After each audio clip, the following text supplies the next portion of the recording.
companheiras, vamos então dar início aos trabalhos dessa mesa de repúdio à prisão do ex-presidente Lula e de solidariedade e exigência da sua liberdade. Eu não vou fazer menção a tantas autoridades, lideranças presentes no plenário, porque nós levaríamos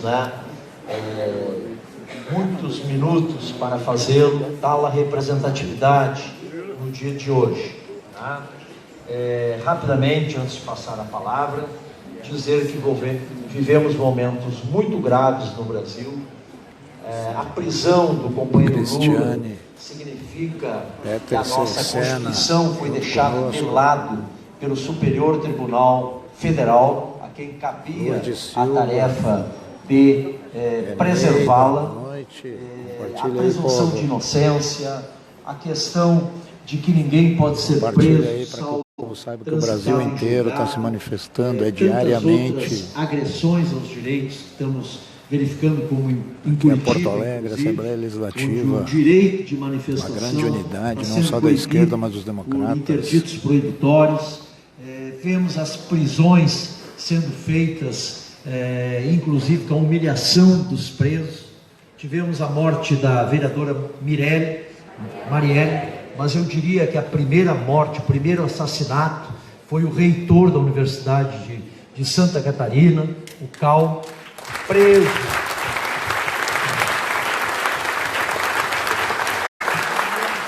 preso, desnudado, como nós éramos desnudados nas torturas no tempo da ditadura, humilhado, impedido de voltar à sua universidade.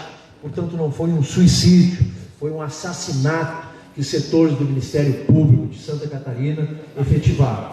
E vemos em todos os campos o avanço da ameaça fascista. Mas o nosso povo se ergue também. E no dia de hoje, este ato, essa manifestação, tem exatamente esse sentido. Então, passo em seguida a palavra para os representantes das fundações, das 5 fundações partidárias. Houve um acordo, inclusive os próprios deputados, nós consultamos se alguém falaria representando-os, e eles abriram mão para viabilizar que, quanto antes, nós passemos a mesa do dia de hoje, que é uma mesa extremamente importante.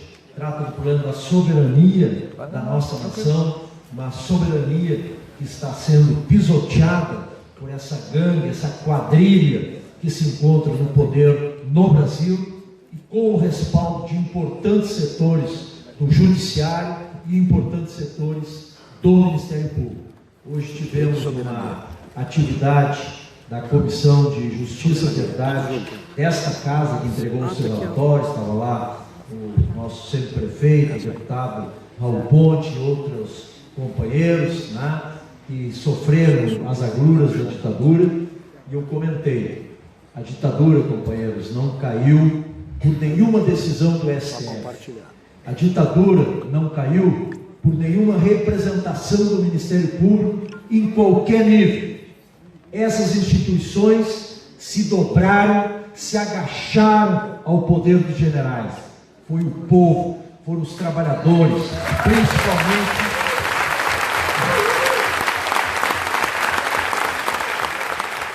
principalmente a juventude desse Brasil, que foi à luta, deu a vida, sacrificou muitas vezes a sua carreira e derrubou a ditadura. Essa gente, lembrava eu, em abril ainda de 64, o Superior Tribunal Federal recebeu com tapete vermelho o ditador de plantão Castelo Branco e o aplaudiu e o venerou, e ainda disse que Jango tinha sido culpado desse golpe. Esse mesmo STF, companheiros, entregou Olga Benário para os nazistas para ser morta na câmara de gás.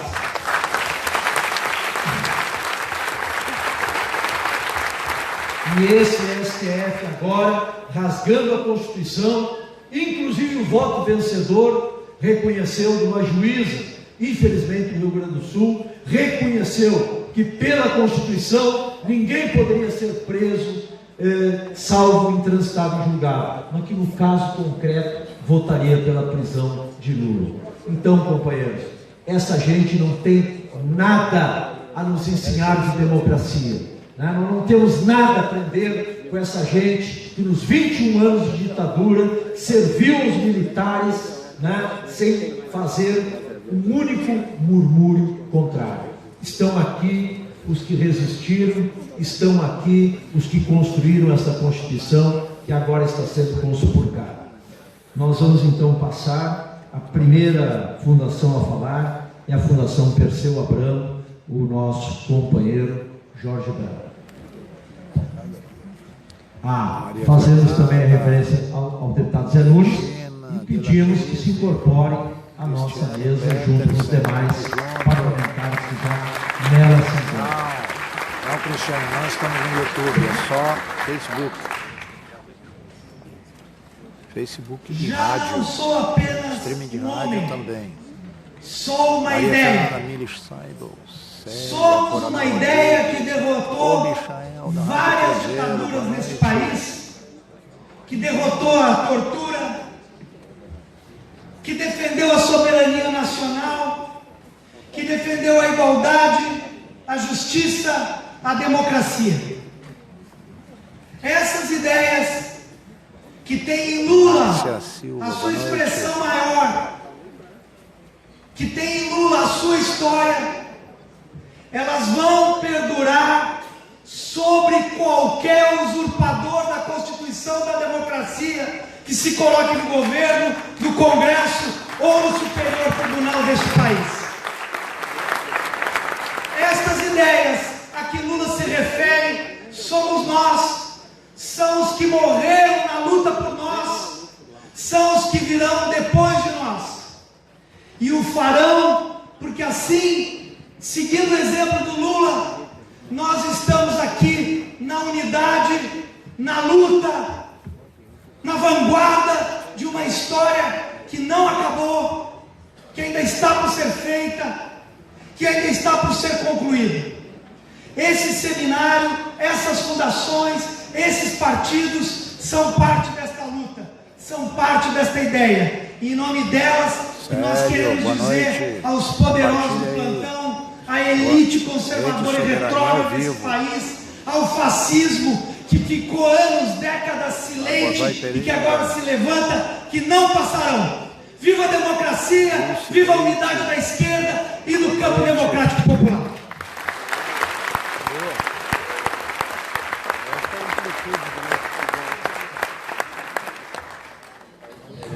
Passamos em seguida ao pronunciamento da companheira Abigail Pereira, pela Fundação Maurício Grabois, do Partido Comunista do Brasil. Janete, Ronaldo Barbosa, a CNBB, a igreja está aqui, a CNBB não sei não. Companheiros, companheiras, amigos, amigas, estamos todos nós sendo chamados a nos fazer a pergunta do que estão fazendo com o nosso Brasil. Por que atinge a cada um de nós, aos nossos direitos, ao meu, ao teu, a de todos nós. Rasgam a nossa CLT e liquidam com os direitos dos trabalhadores. Rasgam a nossa Constituição, justamente aqueles que deveriam ser os guardiãos da Constituição. Falando a Abigail, o candidato Lula foi condenado em primeira instância pelo juiz Moro. De forma tão rápida, nunca vista nesse país, acelera a votação em segunda instância e novamente é condenado. E o STF rasga a Constituição e não concede o habeas corpus. E Moro manda prender. 10 minutos. Manda prender um ex-presidente sem prova. Sem nenhuma prova foi apresentada a cada um de nós. Preso político, portanto. O melhor presidente que esse país já teve, que colocou esse país de pé, que nos orgulhou frente incansavelmente para combater a fome no nosso país. Por que Lula foi preso? Porque eles não querem que Lula apareça na urna. Esse é o único motivo. Eles não querem. Eu duvido, inclusive, se nós vamos ter eleições esse ano. Eu fico pensando, é tanto arbítrio. Será que teremos eleições?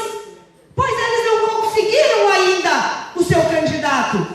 Eles têm acordo na sua agenda, mas não tem quem o represente. Ora é um, ora é outro. E aí colocam tudo nos nossos ombros. Eu quero aqui, Raul Carrion, cumprimentar a todas as fundações que se uniram e lançaram um manifesto em defesa do nosso país, em defesa da nossa nação. E que hoje, mais uma vez, encontram-se aqui unidas para a defesa de Lula livre, pela defesa da democracia, pela defesa do Brasil e dos brasileiros.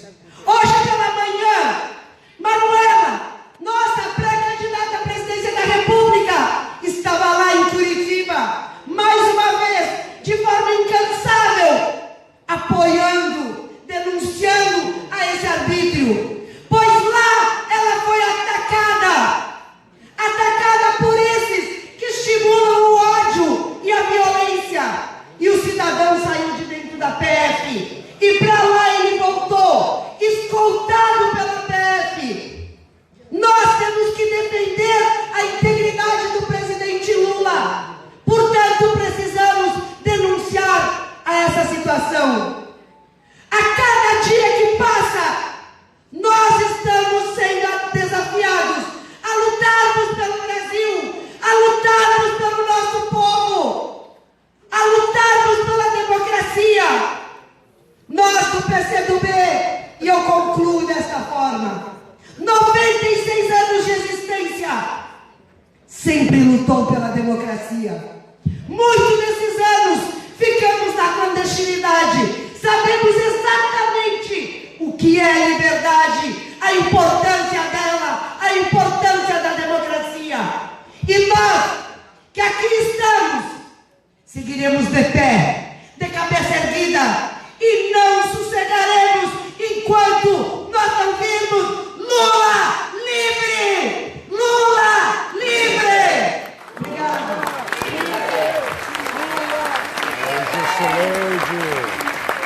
Ronaldo Barbosa, Teclei Carmen Padova, Agradecemos tamo a junto, companheira compartilhem Camilo. aí, Passamos de imediato a palavra ao companheiro Mário Azeredo, da Assembleia Fundação Legislativa Mauro do Rio Grande do Campos, Sul, do PSOL.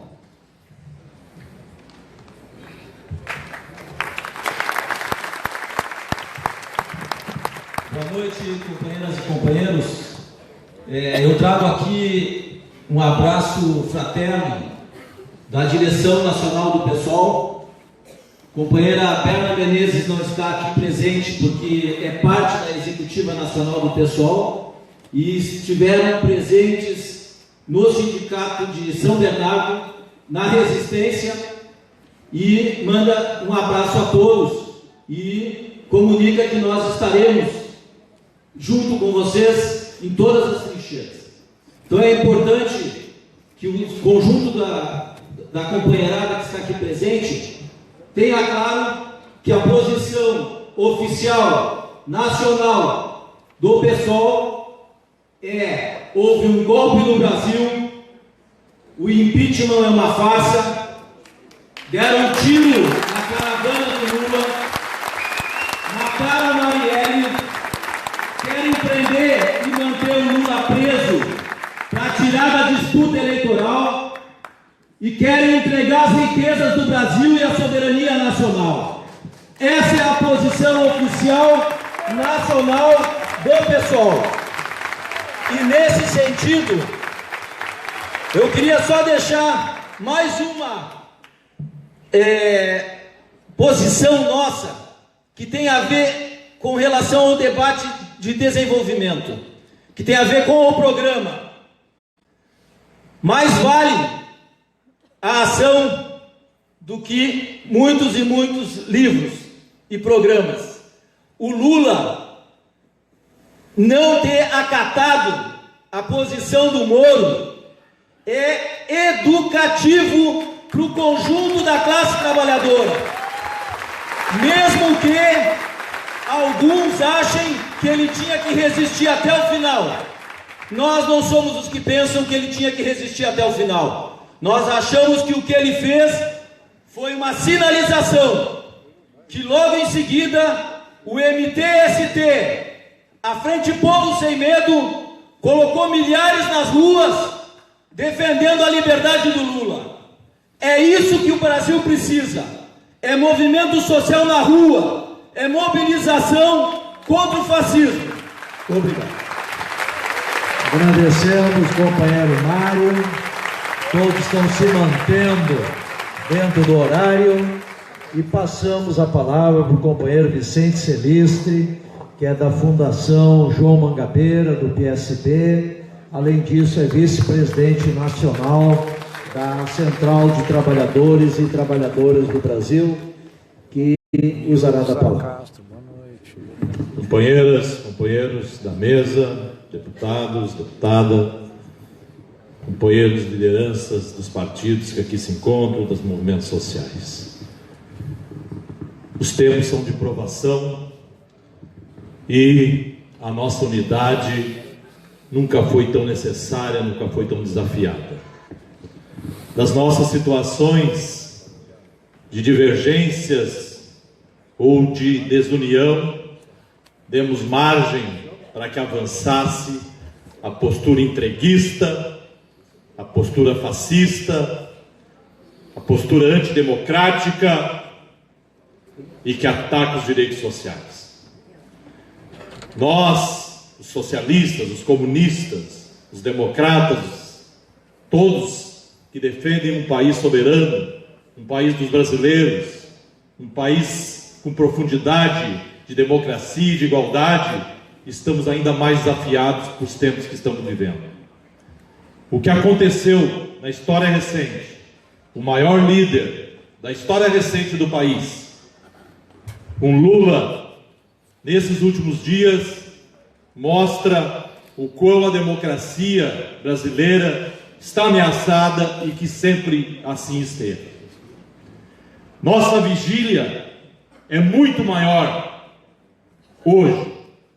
O que aconteceu no ABC Paulista, nos sindicatos metalúrgicos, o que está acontecendo em Curitiba, onde, se não me falha, não me engano, amanhã virão os governadores do Nordeste, inclusive com Coutinho e Paulo Câmara.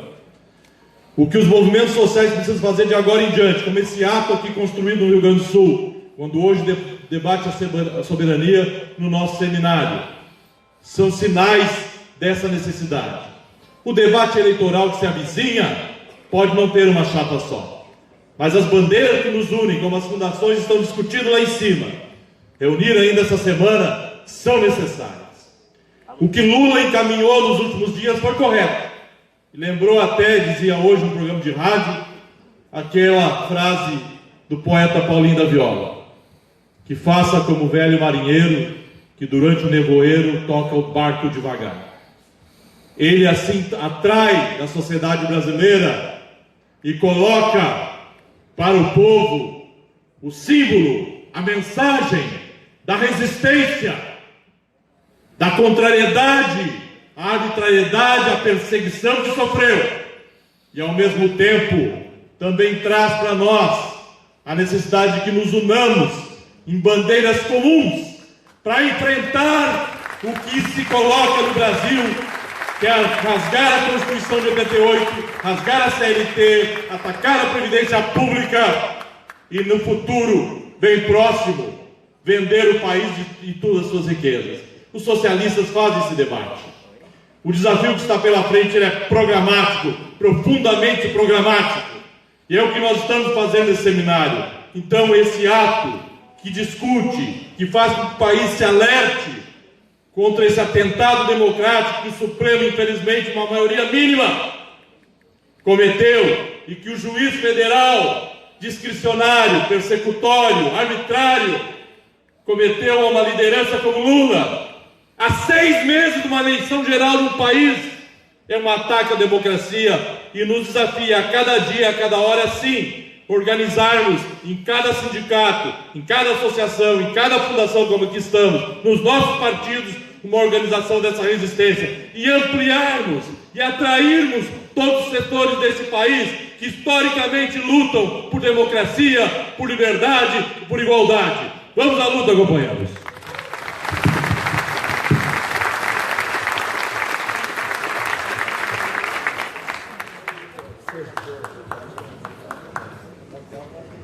Companheiros, companheiras, com isto nós estamos encerrando esta mesa que tem o objetivo de registrar, não poderia esse seminário, que é um seminário das fundações, mas não só das fundações. Preciso dizer que a Universidade Federal do Rio Grande do Sul é parte fundamental na organização do seminário. Temos aqui a presença do professor José Vicente Tavares, é um curso de extensão. Então nós vamos desfazer a mesa, né, para agora dar seguimento ao seminário, aos debates do dia de hoje, que tratarão de soberania nacional e integração internacional não subordinada. Conclamamos todos a se manterem no plenário, que o debate é extremamente importante. E para encerrar,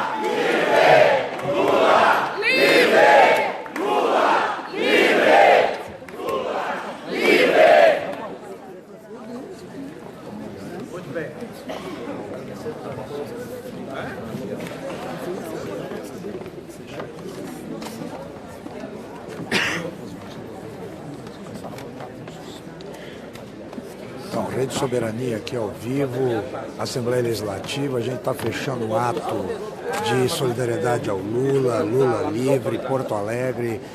Vai entrar agora uma mesa de um seminário que já estava construído aqui, mas que na verdade nós estamos falando de muita política também. Está aqui Miguel Rosseto, estão aqui os dirigentes das fundações, que vão dar a continuidade vamos então a este evento. Convidar para a mesa, Que na verdade vai dar conteúdo para isso tudo que está sendo primeiro feito. lugar, Porque Lula, o sociólogo Miguel Rosseto, por favor, graduado em Ciências Sociais pela Unicinos, foi foi presidente do Sindicato dos Trabalhadores nas indústrias do Polo Petroquímico de Triunfo, de 86 a 92, já integrou o Executivo Estadual da CUT do Rio Grande do Sul e da CUT Nacional, foi um dos fundadores do PT e fez parte da primeira executiva estadual do partido,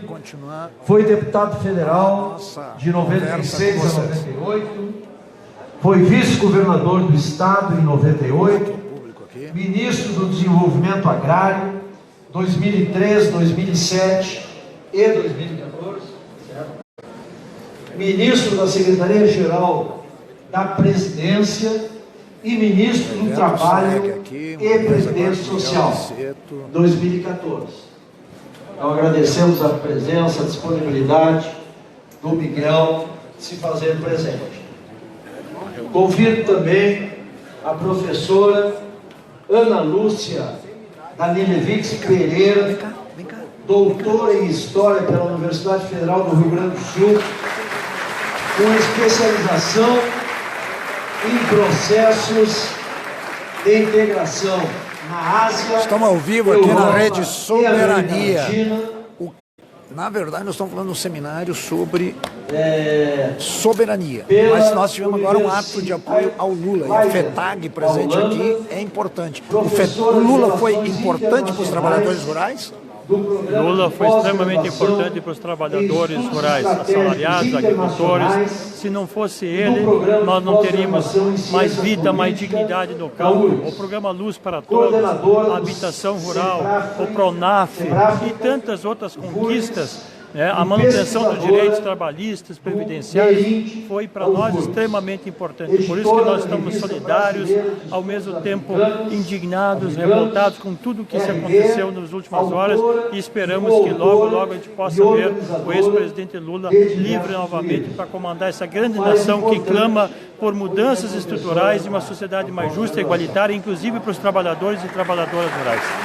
Aliás, trabalhadores e trabalhadoras rurais que já foram prejudicados na reforma trabalhista, com a ampliação, por exemplo, do período de tempo do trabalho ali temporário, não é verdade? Com certeza, depois de 64, foi um grande golpe dado por este governo que se juntou com a parte do Congresso e implantou um projeto neoliberal que degradou, que prejudicou o direito dos trabalhadores, fazendo com que os trabalhadores rurais que vendem sua força braçal vivam e trabalham em uma condição pior ainda, sofrível, porque estão numa grande indústria a céu aberto, onde não terão horário estabelecido para cumprir, uma jornada flexibilizada e também a ameaça constante da mudança na legislação trabalhista. Com certeza, os prejuízos dessa ideia neoliberal que Temer e sua equipe traz para o Brasil, com certeza só traz prejuízos, vende os direitos sociais por uma causa maior, que é a questão econômica, dos grandes interesses corporativistas do capital. E é isso que nós denunciamos, é isso que nós reprimimos e queremos mudanças nesse país. E Lula é o grande maestro para continuar coordenando a unidade do campo popular, para que a gente possa continuar a retomada dos direitos sociais e avançar no campo progressista. Muito obrigado. Tu está hoje Eu hoje sou presidente da FETAR, Federação dos Trabalhadores Assalariados e Assalariadas Rurais. Eu estava querendo saber se tu estava de presidente ou da FETAR, Federação dos Trabalhadores Assalariados Rurais do Rio Grande do Sul. Muito obrigado. E assessor da presidência da FINEP, que é o órgão federal de pesquisa para assuntos de política industrial e de inovação. Estamos, portanto, na companhia de intelectuais altamente qualificados, com experiência não só acadêmica, mas experiência na pesquisa e não só na acadêmica professoral, mas também na pesquisa, na investigação, e inclusive com participação de diversos deles em altos cargos da nossa república. Pelo combinado entre nós, começaremos pelo professor Ronaldo Carmona, a soberania nacional, soberania popular, tudo aquilo que é classe trabalhadora, então, professor, que estuda durante os anos do governo Lula, que estão sendo rapidamente desconstituídos, na medida do um golpe que segue com a prisão de Lula, mas que é necessário também que a gente tenha muita formação, que precisa ter conteúdo, e por isso mesmo esse seminário aqui, que aliás também faz parte de um curso de extensão da Universidade Federal do Rio Grande do Sul, é fundamental para isso. Então a gente vai acompanhar, enquanto Rede Soberania, a gente vai acompanhar uma parte desse seminário, acompanhar algumas partes.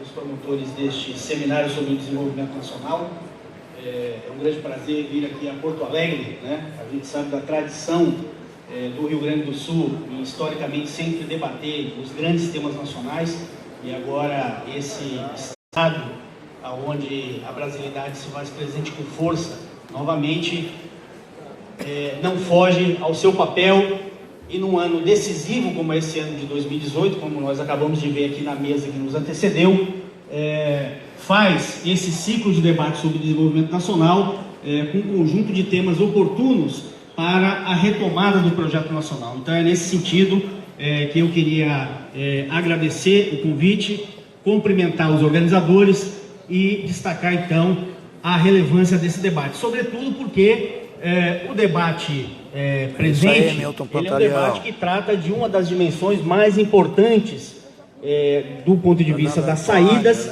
e da construção de alternativas à crise brasileira, à crise do próprio projeto nacional. Então, nesse sentido que eu destaco a relevância desse debate.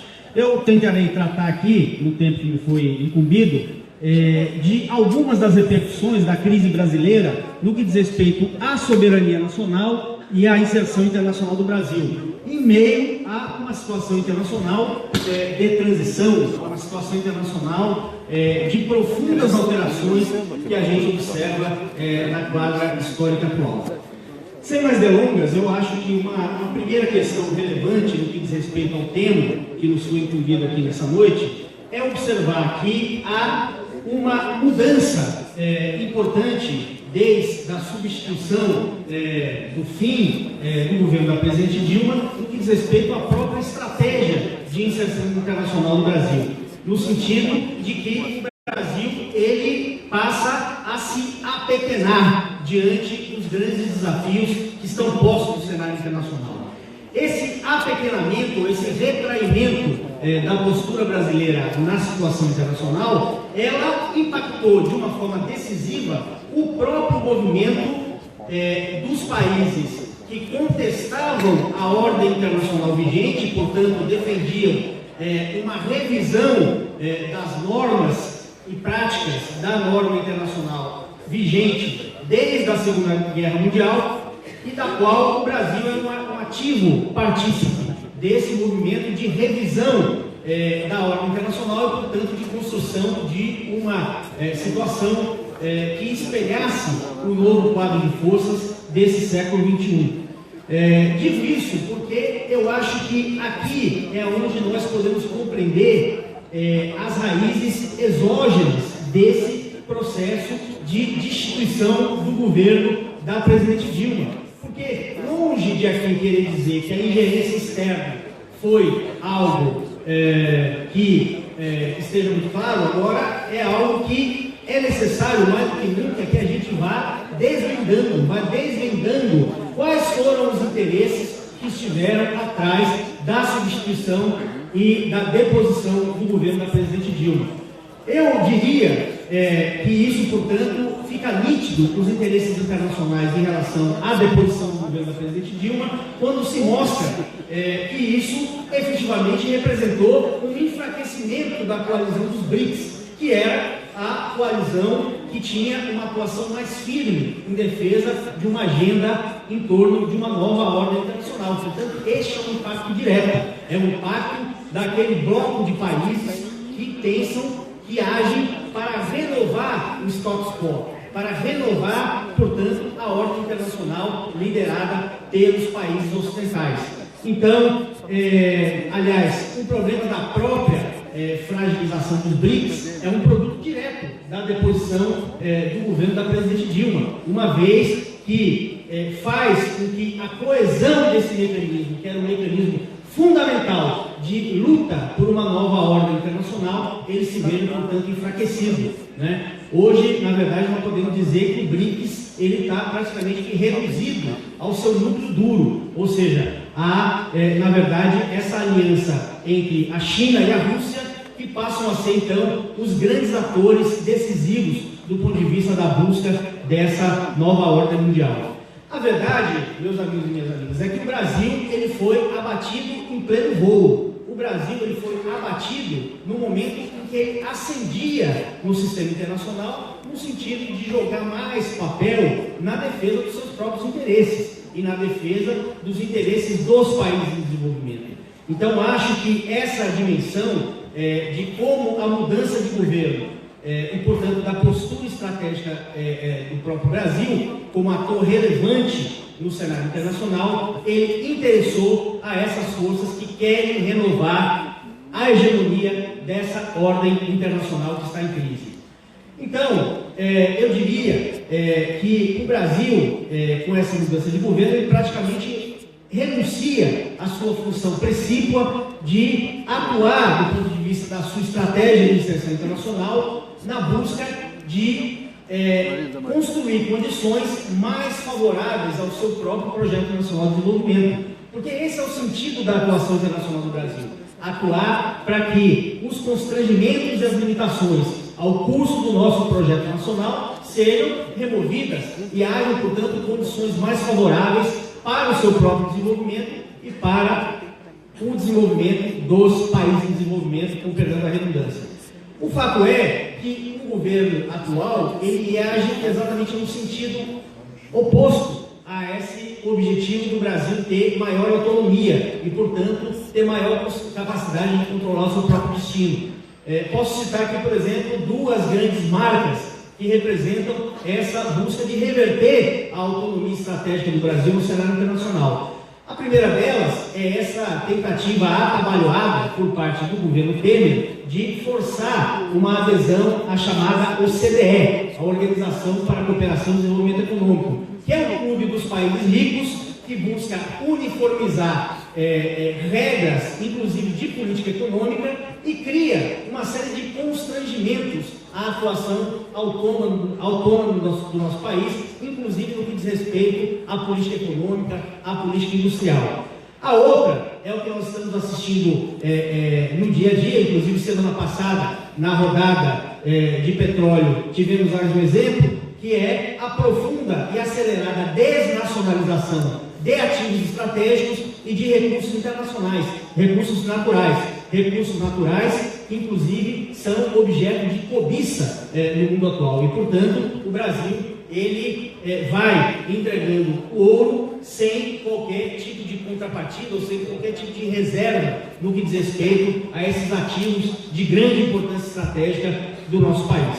O fato é que os setores liberais das elites brasileiras, ao criticarem a política externa autonomista que o Brasil constituiu nesses últimos anos, eles construíram um mito, que na verdade é um mito, esse sim, de fundo ideológico, que diz que o Brasil deveria então jogar numa espécie de uma segunda divisão, né, do sistema internacional. Eles criticam essa política de altivez, essa política de ativa no que diz respeito à revisão das normas do sistema internacional, como uma postura indevida, né, defendendo, portanto, um retraimento da postura do Brasil no que diz respeito ao mundo. Isso, evidentemente, contraria não só as próprias características nacionais, dado que o Brasil é uma civilização singular, dotada de uma geografia extensa, somos um país rico, um país extenso, e, portanto, tem necessariamente que ter uma postura ativa no cenário internacional, tendo em vista, antes de mais nada, a defesa dos seus próprios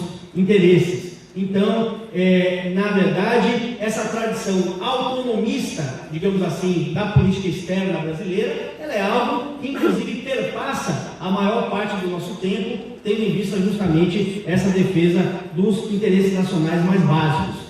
E no bojo dessa situação de aviltamento da soberania nacional, há efetivamente um debilitamento, sobretudo dos meios materiais básicos que o Brasil possui para possuir uma postura mais assertiva no cenário internacional, tendo em vista seus próprios interesses nacionais.